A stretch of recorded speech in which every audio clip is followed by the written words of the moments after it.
Donald Trump just turned on his own supporters, and this one is really gonna hurt. Brace yourselves for more chaos. Welcome to Occupy Democrats. I'm David Reddish.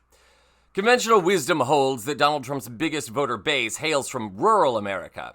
Often living in isolation from the rest of American culture, their grievances helped Trump win the White House in 2020 and 2024. Don't believe me? Have a look. In rural communities across America, there's a sense of being forgotten and left behind. Politicians, they're not paying attention to us. They're out for themselves, every one of them. Too many businesses have moved out of this country. There's no jobs. It's a roller coaster. There's nothing here. And it's about time that the people stood up and said, we've had it. 2/3 of Americans in rural parts of the country say job opportunities are fair or poor in their communities. Drug use was the second biggest issue facing rural communities. Roughly 2 out of 5 Americans said that someone in their household had received government assistance in the past year. Roughly 2/3 of people in rural communities say that people in cities have different values.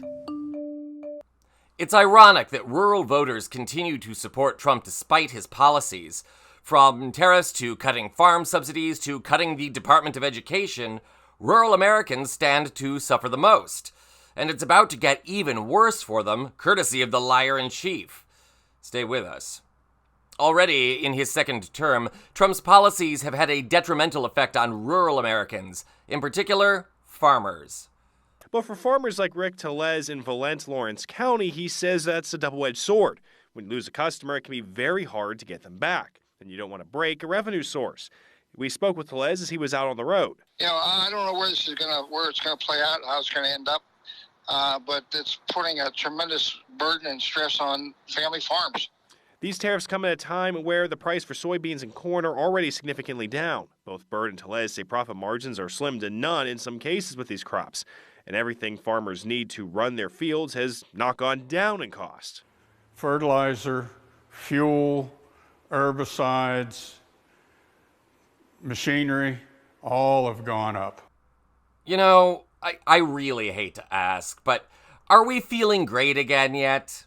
We don't have time to rehash the 2024 election right now, or the truly stupid reasons Trump won as a convicted rapist and felon. At the same time, those of us that saw through his bluster have to wonder, what did his voters think would happen? Nothing in his record has ever suggested he's a champion of the working class, and I find it hard to believe that a man who splits his time between Trump Tower and Mar-a-Lago would ever be caught dead in rural America, or hanging out with rural Americans. And now, unfortunately, it's about to get so much worse. In addition to his tariffs, we've learned that Donald Trump intends to appoint a new Postmaster General, one who plans to decimate the Postal Service. The Washington Post now reports that Trump will name FedEx board member David Steiner as his next Postmaster General. Steiner replaces Louis DeJoy, whom Trump forced out of the role in March amid clashes with Elon Musk and Doge. Worse, Steiner was suggested by the board of Federal Express. The Post reads, quote, "The apparent choice of a Postmaster General that comes directly from service on the board of directors of FedEx, one of the Postal Service's primary competitors, presents a clear conflict of interest," unquote. That's according to Brian Renfro, president of the National Association of Letter Carriers. Mr. Renfro added, quote, "This is an unmistakable push to hand business over to private shippers," unquote. And it doesn't take a genius to see Mr. Renfro is right. FedEx used to partner with the USPS, but moved most of its shipping in-house in 2020. Trump also began hampering the Postal Service in 2020 when he realized a growing number of Americans vote by mail, which would mean he would lose re-election. And he did.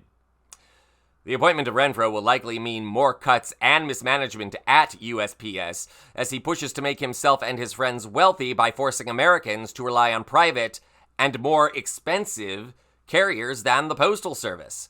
That will disproportionately affect rural Americans who already have access to more limited delivery service options than their city-dwelling counterparts. Prices will rise, as will delivery times. So, in case Anyone who needed further confirmation that Trump doesn't give a soybean about rural Americans, the people who form the MAGA base, they should look no further. Trump does not care about anyone but himself, and he has nothing but contempt for working class and rural Americans. Remember, this is the guy that has to live surrounded by gold to make himself feel rich. And rural Americans can believe whatever conspiracy theories they want about city folk. That we eat babies, that we are all transgender Satanists, or whatever other stupidity. But that will not change the fact that we are also patriotic Americans who are going to be hurt by Trump's policies. For that matter, the number of people I know that work 2 or even 3 jobs and still can't make ends meet living in Los Angeles would shock small-town Americans that don't understand how much cheaper life is in a rural area.